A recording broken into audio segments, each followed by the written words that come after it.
गडचिरोलीला आलो आम्ही. तर जेव्हा आम्ही नागपूरला होतो ना, तेव्हाच आम्ही प्लॉट वगैरे बघणं चालू केलं होतं. कारण गडचिरोलीला आल्यावर आम्हाला माहिती होतं की थोडंसं आमच्या पगारामध्ये इम्प्रूव्हमेंट येणारच आहे. इथे गडचोलीमध्ये एक नक्षल भत्ता म्हणून 50% पेमेंटमध्ये बेसिक जोडा असतो आपला. तर बेसिकच्या 50% पेमेंट मिळतो आपल्याला. म्हणजे आज बेसिक माझं 30,000 रुपये बेसिक आहे, तर आजच्या तारखेनुसार आता 15,000 रुपये आपल्याला एक्स्ट्रा मिळतो. तर असा विचार केला होता आम्ही, म्हणजे माझ्या तर डोक्यात विचारच नव्हता मी कधी प्लॉट घेऊ शकणार. कारण आता आजच्या तारखेमध्ये प्लॉट 20-22 लाखाचा प्लॉट होतो. तर आपण घेऊ बाबा तेवढा महागाचा प्लॉट. कुठं म्हणते कशाला म्हणते 20-22 लाख, आपण कधी 20,000 रुपये नव्हते पाहिले. 20-22 लाखाचा प्लॉट घेणं माझ्या डोक्याच्या बाहेरची गोष्ट होती. तर तिने सांगितलं बाबा आपण आता गडचिरोली जाणार आहे, आपण तिथं 5-6 वर्ष 7 वर्ष राहू, तर तुमच्या पेमेंटमध्ये पण आता नक्षल भत्त्याचा फरक पडणारच. हो. आणि मग मी विचार केला की जसं आपण नागपूरमध्ये राहत आहोत की तेवढ्याच पेमेंटमध्ये आपण इथे पण राहायचं. असं नाही की आपला पगार वाढला आहे तर मग आपण खूप उधळपट्टी करायची किंवा मग हे खर्च करायचे ते खर्च करायचे. आणि कुठेतरी ना माझा या गोष्टीचा फायदा आज आम्हाला खूप झाला आहे. कारण असं आहे माझं की 500ची जर वस्तू असेल ना, आता मोठेपणा सांगते अशातला भाग नाही, जर 250ची गोष्टीमध्ये जर ती गोष्ट आपली भागत असेल, कपड्यांची झाली किंवा कोणती पण असे ब्रँडेड वापरायचं असं सोच नाही आहे. कारण आपल्याला जर समोर जायचं असेल ना, तर या गोष्टी कुठेतरी प्लस मायनस करावं लागते. आणि मी पण मध्यमवर्गीय आहे, त्याच्यामुळे मला या गोष्टी जरी मी म्हणजे अशा अनुभवल्या नसेल तरी आपण या गोष्टी प्रत्यक्षात उतरवू शकतो. तर तसंच एक झालं आहे माझ्या बाबतीत. तर मी त्याच गोष्टी फॉलो करत आहे आणि त्या गोष्टीमुळे आम्ही खूप सारा सक्सेस प्राप्त करत आहोत. तर सांगा आता तुम्ही. तर मग कशा प्रकारे आम्ही गडचिरोलीला आलो, पेमेंट सुरू झालं, दीडपट पेमेंट पगार सुरू झाला, आमचा पगारात वाढ झाली. मग फायनली ठरलं आमचं, जी गोष्ट आम्ही नागपूरमध्ये राहून नाही करू शकलो ती गोष्ट आम्ही नागपूरमध्ये गडचिरोलीमध्ये राहून केलं. आम्हाला नागपूरला प्लॉट आम्हाला फायनली कारण काही आमचे लोक होते की बाबा तुझा जिल्हा वर्धा आहे, तुझं गाव आहे, वर्धेपासून 30 किलोमीटर तुझी शेती आहे, तर तू वर्धेला प्लॉट घे. पण आपल्या दादांनो ताईंनो मी तुम्हाला सांगतो की एक वेळा आपण जर मोठ्या सिटीमध्ये राहत असेल तर छोट्या सिटीमध्ये वापस जाणं हे योग्य नाही. आपलं नाही, आपण तर ठीक आहे, आपण कुठेही आपण झोपडी बांधून राहू शकतो, आपण त्या गोष्टीला कॅपेबल आहे. पण आपल्या मुलांच्या फ्युचरचा विचार जर केला, आपण विचार केला तर त्यांच्यासाठी ते बरोबर नाही. मोठ्या घरातून छोट्या घरात राहायला गेलो आपण, ते ॲडजस्ट होते का आपलं? नाही होत. त्याचप्रमाणे आता जसं माझं सांगतो मी गावामध्ये पोलीस मिलिटरीच्या भरतीची तयारी करतो, मला सक्सेस मिळाला नाही. तेच मी गाव सोडला, शहरात गेलो तर मला सक्सेस मिळालं. तेच गोष्ट आताही तिथे आली आहे आपली की आपण जर नागपूरसारख्या सिटीतून, मेट्रो सिटीतून आपण वर्धासारख्या जिल्ह्यात गेलो राहायला, तर आपल्याला तशी कॉम्पिटिशन मिळणार नाही छोट्या जिल्ह्यामध्ये. आता जे नागपूरची स्थिती आहे ती वर्धेची नाही आहे. नागपूरसारखं होण्यासाठी वर्धेला आणखी 20 वर्ष लागणार, जास्त पण कमी नाही. हो. आणि प्लॉट घेण्यामागचा ना म्हणजे पॉईंट सुटले नाही पाहिजे, त्याच्यामुळे मी थोडी फास्ट बोलत आहे. तर प्लॉट घेण्यामागे पण आमचा खूप मोठा संघर्ष झाला. तर प्लॉट घ्यायसाठी ना जसं यांचं जेवढा पगाराचा वरचा जो पार्ट यायचा तो मी यांना म्हणायचा आपला खर्चाच चालला जाईल, त्याच्यापेक्षा तुम्ही थोडासा अलग काढून ठेवा, वेगळा काढून ठेवा, आपल्या दुसऱ्या अकाउंटवर टाका तुम्ही किंवा मग माझ्या ह्याच्यावर टाका. तर हे खरंच ऐकत होते. आणि कसं आहे, जर दोघांचे मतं जर मिळत असेल ना तरच आपण सक्सेस मिळवू शकतो. तर हे टाकायचे. तसंच करता करता दिवाळी आली, तर दिवाळीच्या मुहूर्तावर आपण बुकिंग करायची असं ठरवलं. आणि झालं असं की रविवार दिवस होता. तर हे गेले तेलाचा पिपा आणायसाठी आणि यांच्या हाताने एका वयस्कर माणसाचं ॲक्सिडेंट झाला. तर त्यांना फिटचा प्रॉब्लेम होता, तर त्यांच्या अंगठ्याला काहीतरी झालं. हे गोष्ट मला नाही सांगितली. पायाची किरांगडी जी आहे ती फ्रॅक्चर झाली होती आणि त्याला म्हणजे लो बीपीचा प्रॉब्लेम होता त्याला. त्याचं ब्लड पाहून तो एकदम घाबरून गेला होता. तो म्हणायचा आहे मला, बेटा की आजपर्यंत मी माझं ब्लड माझ्या डोळ्याने बघितलं नाही आणि तुझ्यामुळे मला हे सगळं मिळालं. तर उगाच काय पोलीस केस वगैरे झाली असती तर मला प्रॉब्लेम झाले असते. त्यामुळे मी त्याला 50,000 रुपये 60,000 रुपये त्याला मी इलाज म्हणून दिला. तेवढा लागला नसता, बोटाची किरांगडी फ्रॅक्चर झाली, लागले असतं म्हणा, तर त्याला मी तेव्हा द्यावं लागले. आणि तेव्हा यांनी मला सांगितलं की मी माझ्या मित्राच्या आईला काहीतरी म्हणजे त्याचं ऑपरेशन आहे बा हार्टचं काहीतरी, तर तिला अर्जंट आहे आणि द्यावं लागेल. पण मी थोडीशी नाराज झाली होती कारण दिवाळीच्या तोंडावर एवढं जमा केलं होतं आपण 4 ते 5 महिन्यापासून. तर ते दिवाळीच्या मुहूर्तावर करायचं होतं शुभ काम, प्लॉटची बुकिंग वगैरे, कारण बघून वगैरे सगळं काही झालं होतं. पण कोविडमुळे ना आम्ही इथे लॉकडाऊन, गडचिरोली ते नागपूरचं डिस्टन्स पण भरपूर आहे की आपण लपत-छपत पण जाऊ शकत नव्हतं आणि नागपूरमध्ये खूप सारे केसेस चालू होत्या कोविडच्या. त्याच्यामुळे मग आम्ही थोडंसं थांबवलं. ते म्हणतो ना आपण शुभकामामध्ये काहीतरी विघ्न येते, तर आमचा तो ऍक्सिडेंट जो माझ्या हाताने झाला तो एक त्याचा खंड म्हणजे विघ्नच होतं ते नाही, आमच्या कुठेतरी शुभकामात. ते चांगल्यासाठी असेल, कारण तसंही म्हणता येईल. नागपूरमध्ये कोरोना खूप असा भयंकर होता, तर मग एक चांगल्यासाठी म्हणून ते गोष्ट सोडून दिली. जसं हे असं आहे यांचं की हे तात्पुरतं मला खोटं जरी बोललं ना, पण यांच्या तोंडातून लपत नाही. 2 दिवसांनी, 4 दिवसांनी किंवा मग 8 दिवसांनी. आणि मग माझी सवय आहे, मग मागं लागून ना मी यांना खरी गोष्ट काढून घेतेच, प्रेमाने, लाडाने, कसंही पद्धतीने, पण यांच्याकडून मग ती खरी गोष्ट काढून घेते मी. तर आता व्हिडिओ मधून सांगावंच लागते, तोपर्यंत डोक्याला शांती भेटत नाही. बघा, व्हिडिओ मधून यांना आता ही माझी खोट माहिती पडली. तर असं असते आणि ते सांगतातच, जरी मी विचारलं नाही ना तरी त्या गोष्टी काहीतरी दिवसांनी काहीतरी आपल्यामध्ये जर एक छान अशी वॉर्निंग जर होत असेल ना, बोलण्यात ते ऑटोमॅटिक मग येऊन जाते. तर तसंच मग एक वेळा सांगितलं की अशानं असं झालं होतं, त्याच्यामुळे मग तिथे पैसे गेले आणि ते काय आपले परत येणार नाही. तर तिथे वर्ष आमचं इथे गेलं, कारण 5 वर्षाचं डेप्युटेशन म्हटल्यावर तेवढं प्लॅनिंग डोक्यात ठेवलं आहे आम्ही की एवढ्या वर्षात आपलं एवढं झालं पाहिजे. तर तेही सुटलं, तर ते तर गेलंच. आणि त्याच्यानंतर एक म्हणजे गोष्ट अशी झाली की जे छोटे मोठे ना सोने नाणं करासाठी किंवा मग कोणत्या सावकाराकडून भरपूरसे यांच्यावर कर्ज होते. तर अमाऊंट त्याची भरपूर होती. डोक्यामध्ये कॅल्क्युलेशन केलं आम्ही दोघांनी मिळून केलं. मला त्याच्यातलं असं ढय नव्हतं समजत. मी फक्त म्हणत होती यांना की असं असं करू आपण, एक असते ना प्लॅनिंग. तर कारण मी व्यवहार कधीच बघितले नाही स्वतःच्या डोळ्यांनी. तर मग यांना पटत होते त्या गोष्टी, आणि आता पैसा म्हटल्यावर व्यवहार तर तेवढं समजतेच. तर यांचं असं म्हणणं झालं की एवढे आहे आपले, खंडन कधी घ्यायचा विचार म्हटलं ना तर खरं सांगते सोपी गोष्ट नाही आहे. तर खूप असा स्ट्रगल झाला त्या गोष्टीसाठी. आणि मग आम्ही कॅल्क्युलेशन काढलं, तर अमाऊंट जी आहे ती खूप मोठ्या प्रमाणात झाली. जर सगळे जोडून 3 टप्प्यामध्ये होते. एका सावकाराचे द्यायचे होते, कोणाचे उसने होते तेही द्यायचे होते, आणि प्लस सोसायटीचे होते, जे की यांची SRPमध्ये सोसायटी होती. मग यांनी परत इथून मोठ्या अमाऊंटमध्ये एक लोन काढलं सोसायटीचं. ते आता काही दिवसात नील होईल. तर काही दिवसात होईल, आताही नाही. हो, खूप लवकर होईल. आणि आणखी आमचं एक दुसरं स्वप्न आहे, तेही खूप लवकर पूर्ण होईल. पूर्ण झाल्यावरच ते होईल. ऋतू उठला आहे, त्याच्यामुळे गोंधळ चालू आहे. आतापर्यंत शांती होती. तर मनात अमाऊंट काढली, आणि जे काही छोटे मोठे होते ना ते सगळे नील केले. आणि मग अर्धे पैसे डाऊन पेमेंट केले आणि अर्धे नील करण्यामध्ये, म्हणजे ते पण जे काढलेलं कर्ज प्लॉटची जेवढी अमाऊंट होती त्याच्यात 20% आपल्याला डाऊन पेमेंट करावं लागते, आणि 80% आम्ही बँक फायनान्स केलं प्लॉट. तर असं पूर्ण आताही कर्जावर कर्ज झालं आहे. असं झालं, पण थोडंसं ना आता डोक्याचं वजन जे आहे ते हलकं झालं. कारण आपण कसं आहे, पेमेंट चालू असेल ना त्याच्यातून खर्च काही कमी होत नाही, ते चालतेच. त्याच्यापेक्षा ना आपण घेतलं तर बरोबर एक कसं आहे त्याच्यामध्ये मॅनेज होते. बाकीचं जर आपलं कटिंग कटत आहे तर आता प्लॉटचे कट्टे, सोसायटीचे कट्टे आणि बाकीचं शिल्लक पैशात घर चालते. तर तसं होत नव्हतं. 1 वर्षानं टोटल वाया गेलं होतं आमचं नुसतं खाण्यापिण्यात. तर असं बजेट जोपर्यंत बनलं नाही तोपर्यंत बनलं. आणि आणखी एक मोठा पॉईंट जर बघायला गेलं ना, तर यांनी आता तुम्हाला सांगते मी खरी गोष्ट. तर यांनी माझी जी पोत आहे ना सोन्याची, ती मला न सांगता मोडून टाकली होती. कारण सिच्युएशनच तशी होती की तेवढं कर्ज काढून सुद्धा आम्हाला खूप पैसे शिल्लक पडत होते. आणि ती काही अमाऊंट खूप नव्हती, 1 लाखापर्यंतची अमाऊंट होती, आणि ते आमच्यासाठी खूप मोठी होती. ती जरी आत्ता अमाऊंट आम्हाला मोठी नसेल ना, आम्हाला 1 ते 2 महिन्याच्या पेमेंटमध्ये ती अमाऊंट आमची क्लिअर होऊन जाते.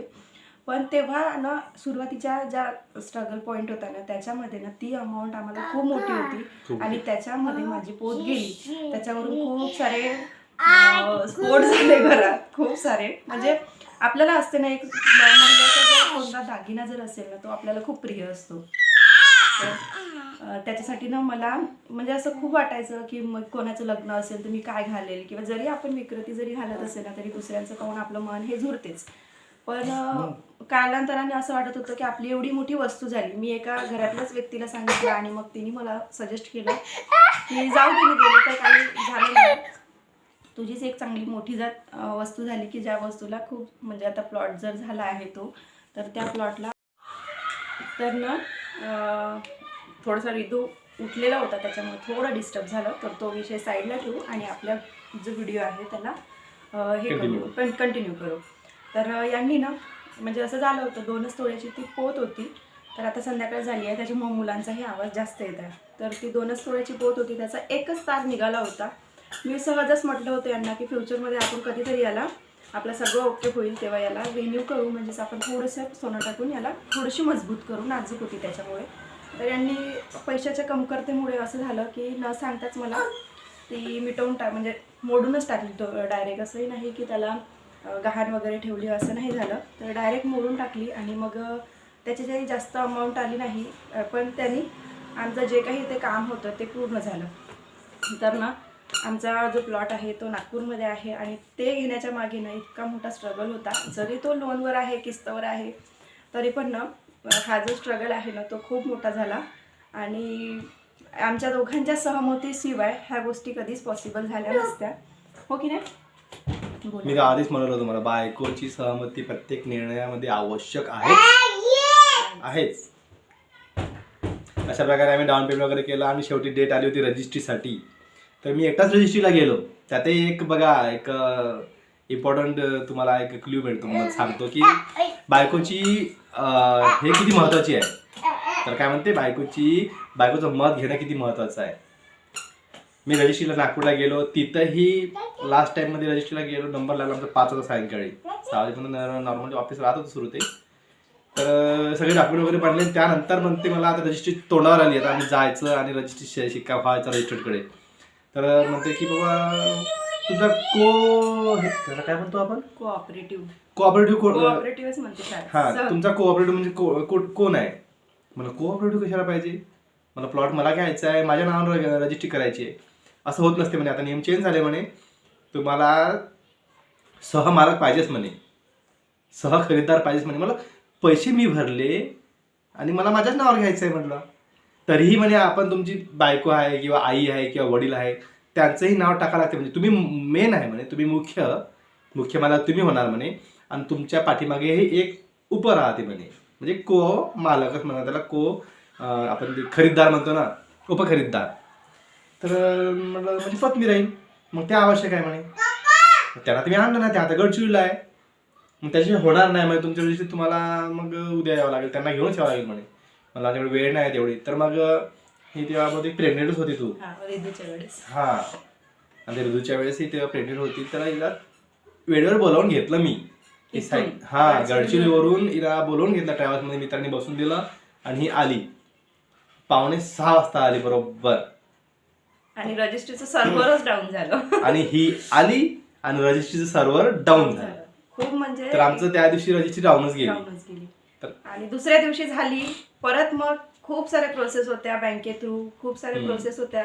आणि त्याच्यानंतर ते एक ऑफिसमध्ये गेलो होतो, तिथे काय ते कोणतं ऑफिस, कशाचं तरी ऑफिस होतं, बँकेचं सुद्धा, HDFC बँकेचं. पण तिथे मग असं झालं की तिथे पण आम्हाला पैसे भरावे लागत होते. तर तेव्हा पेमेंट नव्हतं झाला, मंथ एंड होता. आणि तेव्हा पण खूप असा म्हणजे असं झालं होतं, पैसे नव्हते आम्हाला तिथे, काहीतरी 3,000 काहीतरी भरायचे होते. 35,000 35,000 नाही, 25,000 भरले आणि 10,000 अजून कशाला तरी लागले होते, मला आठवते ना. आणखी 10,000 पाहिजे तेव्हा, हां, आणखी 10,000 पाहिजे होते आमच्याकडे. तर तेव्हा नव्हते. पेमेंट होणारच होता, 1-2 दिवसामध्ये झाला असता, पण पेमेंट मी मित्राकडून उसने घेतले आणि 1-2च तासामध्ये आमचा पेमेंट झाला.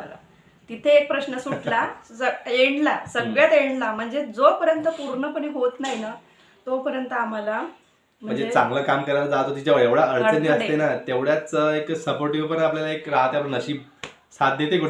कुठे अडचणी होते, पण मोठं काम चांगलं काम करतो म्हणजे जेवढे अडथळे तेवढंच आपल्याला यशही मिळते. सारांश सांगायचं हेच आहे की आम्ही म्हणजे यांनी म्हणजे मला सांगून किंवा म्हणजे आपण जर दोघांचं मत जर एक असेल ना, तर त्या मतामुळे आपण काय काय अचीव करू शकतो ना, ह्या गोष्टी खूप महत्त्वाच्या आहेत. तसं यांचं जर जे नेचर आहे ना ते अचीव करण्याचंच आहे, कारण जर अचीवमेंट जर करायची नसती तर यांनी आज हे लाईफमध्ये या गोष्टी मिळवल्या नसत्या. तसंच सगळ्यात पहिले म्हणजे त्यांना नोकरी, गरिबीतून जर आपण सिटीमध्ये जात आहे, वर्धाही आमच्यासाठी सिटीच होती यांच्यासाठी, तर सिटीमध्ये जाणं, तिथे पण स्ट्रगल करणं किंवा मग त्या रूम करून स्ट्रगल राहणार, रूम करून स्वतः स्वयंपाक करणं. आमची एवढी सोय नव्हती का मेस मध्ये लावून टिफिन खायचं बा, हा नको. त्या तर गोष्टी ओके आहे. आता नोकरी तर हा फर्स्ट अचीव होता, त्याच्यानंतर जर अचिव्हमेंट असेल तर ते होती यांची गाडी. ती पण मला वाटतं 1 लाखाच्या दरम्यान होती ती तेव्हाची प्राइस त्यांची. आणि 12 ते 13,000 पगार यांचा स्टार्टिंगचा. आणि त्या पगारात एवढं करणं, जरी गव्हर्नमेंटचा शिक्का जरी असेल ना, पण जर फॅमिलीचं बॅकग्राऊंड नसेल आणि जर स्वतःच्या स्वबळावर जर ह्या गोष्टी करायच्या म्हटलं तर खूप मोठा प्लस पॉईंट. मी आजही इथपर्यंत पोहोचलो तर मी फक्त आणि फक्त माझ्या स्वतःच्या पैशाने पोहोचलो. मला 1 रुपयाही कोणी मदत केली नाही. तेवढे गोष्टी घेतली आपण मित्राकडून वगैरे, तर त्यांना परतही केले. आणि कंजूस मारवाड्यापेक्षाही मारवाडी आहे. नाही असं वगैरे नाही आहे, मारवाडी नाही आहे. खाण्यापिण्याच्या बाबतीत तो नाही विषय, खाण्याचा नाही. खाण्याचा विषय म्हटलं तर आम्ही दोन्ही हात वर करतो, काय पाहिजे ते खा. पोटासाठी आम्ही पोटाला कधीही मारलं नाही. पण जिथं वाचवायचं तिथे वाचवलंय, आणि वाचवल्यामुळे आज आम्ही सक्सेस आहे. आज आम्ही एवढी मोठी प्रॉपर्टी घेतली. आम्ही आज 15 लाखाची प्रॉपर्टी घेतली. आजचा रेट 32 लाख रुपये रेट चालू आहे. जेव्हा घेतली तेव्हा 16.5 मध्ये होतं, म्हणजे ऑन कॅश जर असतं तर. आणि ते आम्ही इन्शुरन्स वगैरे असं लोन हप्ते वगैरे पाडून ते आम्हाला 21-21.5 मध्ये पडलं. पण ते 16.5 मध्ये होतं. आणि म्हणजे एवढं मोठं जर अचीव्ह करायचं म्हटलं ना, तर खरंच सांगते दोघांची साथ महत्वाची आहे, दोघांचे मत मिळणं महत्वाचे आहे. आणि एकमेकांना सांगून जर आपण कोणत्या गोष्टी करत, जर आमची साथ नसती मिळाली, मत नसते मिळाले, तर एवढी मोठी प्रॉपर्टी घेतो म्हणजे डोक्यावर ओझं राहते, घरात चिडचिड होते. तर चिडचिडीमुळे भांडणं झाले असते. भांडणामुळे आमचा जो प्लॅन केला होता तो कधी सक्सेस झाला नसता. खरंच कॅन्सल झाला असता. आमचं जर मागं जर पडलो असतो ना आम्ही, तर तिथेच पडलो असतो. जेव्हा मी 60,000 रुपये माझ्या अकाउंटमधले बिलकुल दिवाळीच्या ऐन तोंडावर यांना सेंड केले, कारण आपला एकमेकावर जर विश्वास असेल ना तर ह्या गोष्टी कुठेच मागं पडत नाही. आणि आपण सक्सेसचा जो आपला हे आहे ना स्ट्रगल पॉईंट, किंवा आपण जर एखाद्या पर्वतावर चढत असेल ना, तिथे कधीच घसरत नाही, कुठेच डगमगत नाही. तर एवढंच सारांश सांगायचं आहे की जर म्हणजे आमच्या स्टोरीतून असं प्रत्येकाचं घरचं वातावरण वेगळं असते, प्रत्येकाचं नेचर वेगळं असते, प्रत्येकाचा स्वभाव वेगळा असते. पण आता आम्हाला तुम्हाला मोटिवेट करायसाठी ही स्टोरी शेअर करायची होती. आणि जर एखाद्याला व्हिडिओ बघून जर त्याला मतपरिवर्तन होत असेल ना, एखाद्या तरी, जरी आम्हाला आता 200 व्ह्यूज जरी येत असेल ना, व्ह्यूज आमचे जास्त नाही आहे, जरी 200 व्ह्यूज असेल ना, त्याच्यातून एकाचं जरी मतपरिवर्तन झालं ना, तरी आमच्या या व्हिडिओचं सार्थक झालं असंच आम्ही समजू. आणि तुम्हाला फायनल सांगतो की कधीही गरिबीला लाजू नका. आपल्या गरिबीवर आपण मात करायला शिका, गरिबीला लाजायचं नाही. मी गरीब आहे बा, त्यामुळे मी आता ह्या कॉम्पिटिशनच्या युगामध्ये बाहेरच पडत नाही. लोक मला काय म्हणतील असा विचार करू नका. आणि लग्न झाल्यानंतर नेहमी आपल्या बायकोच्या मतानं चाला.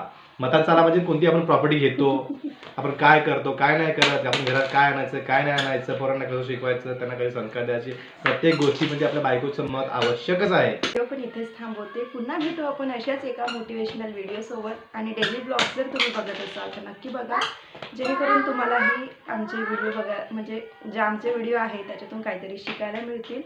तर आमचं जर आज वर्ष बघायला गेलं तर खूप कमी आहे.